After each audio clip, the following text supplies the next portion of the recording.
this is like 2 weeks after the prank, and I never got to take a real pregnancy test. So I don't think I'm pregnant, but something has been telling me to take a pregnancy test. Like every single day on my way home, my brain is like, you need to go take a test. You need to go take a test. I think because I psyched myself out that I could, like the possibility of being pregnant could be there. Don't even know if I'll insert this. I'm sure I'm not pregnant. Like I do have the Mirena IUD, which I am gonna get out because it's causing hormonal acne breakouts and it's driving me crazy. I do not recommend the Mirena if you are sensitive to hormones or breakouts or sensitive at all. It's weird though because the first time I had Mirena, this didn't happen. Anyways, I have to pee really, really bad. So hold that thought, I'm gonna go take this test. I'm gonna pee first and then I'll bring you guys to see the results of the test. So I absolutely also hate these Dollar Tree tests because I have to find a cup to pee in, and this is always my dilemma, that I don't like want to pee in my cups. I guess I could just pee in a regular cup and wash it, so I just try to find like a cup I can just throw away. I have to go pee so freaking bad. I know I have to lay this flat. See, I just see one line so far. I know I'm not pregnant. There's no freaking way I'm pregnant. There is no other line, except for I don't know what that is. I think it might have just been there already, but no, I'm not pregnant. Thank God, because I am not trying to have more kids. On the real, I don't think I want any more babies. I mean, I want babies, but like, I don't want kids. Like, I just want to have a baby to hold for a little bit. So friends who are having babies, you already know, I'm gonna come hold your baby. If we were to get pregnant somehow, some way between like being on birth control or like when I get it taken out, if it does happen, then it happens and we will just keep going with our life and babies happen. Thank God. Some days I'll start looking at old pictures of the kids and that really brings back the feels. But in reality, like if we were to have 4 babies, we would have to get a bigger house first, number 1. Like, we're gonna do that regardless of having another kid or not. We need a bigger house, but we need even a bigger one than what we're looking for. Number 2, we would have to buy another car. We now have like a Honda Civic, which sits 3 in the back and 2 in the front, like most cars. So if we had another baby, we'd have to upgrade to a 3-row car or just drive 2 cars around everywhere. And few of you know that Carter still does not sleep all night. He will wake up at least once a night, and I think it's due to night terrors. And if your babes have ever had night terrors where like they wake up screaming and uncontrollably crying and calling for you and you're right there and just like you cannot console them, he'll just randomly just stop and it'll be like it never happened and he'll just go right back to sleep. I've never dealt with that before. So the other reason will be because I would like to sleep eventually. And I feel like we're finally getting to a point where he's in his own bed, at least. It's next to our bed, but he is in his own bed. And sleeping through the night is coming.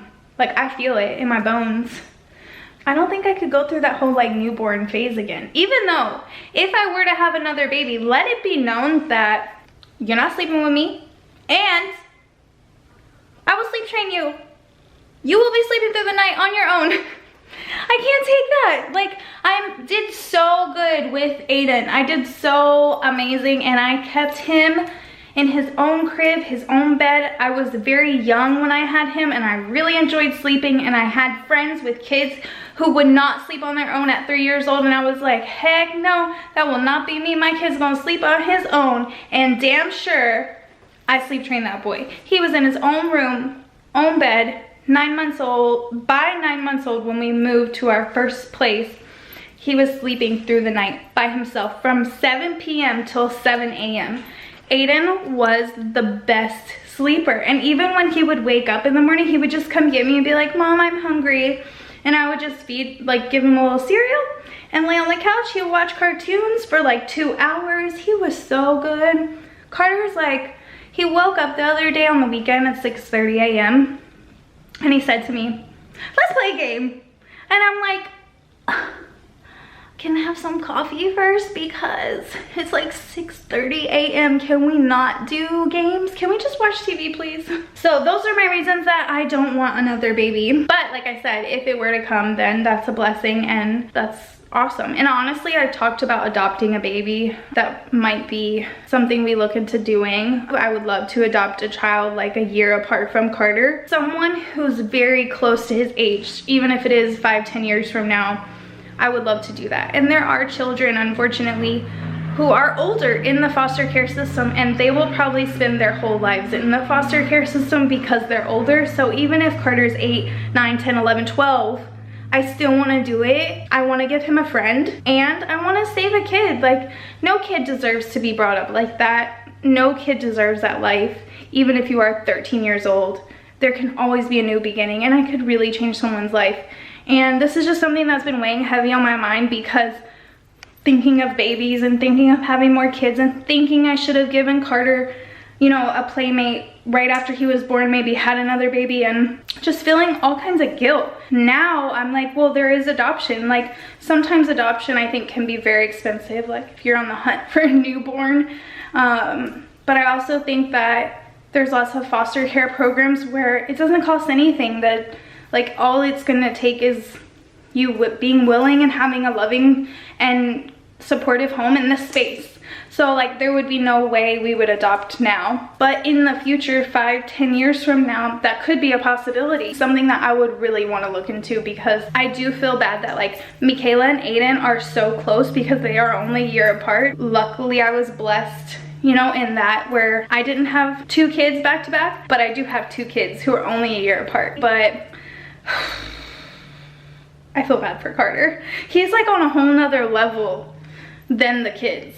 So I would love to give him a playmate. Like, I would love to adopt a 2 or 3 year old right now, or like a 4 or 5 year old, you know, someone just very, very close to him who is not 10 and 11. I'm just talking too much. My camera is also very heavy. So thank you so much for watching. Stay tuned for more.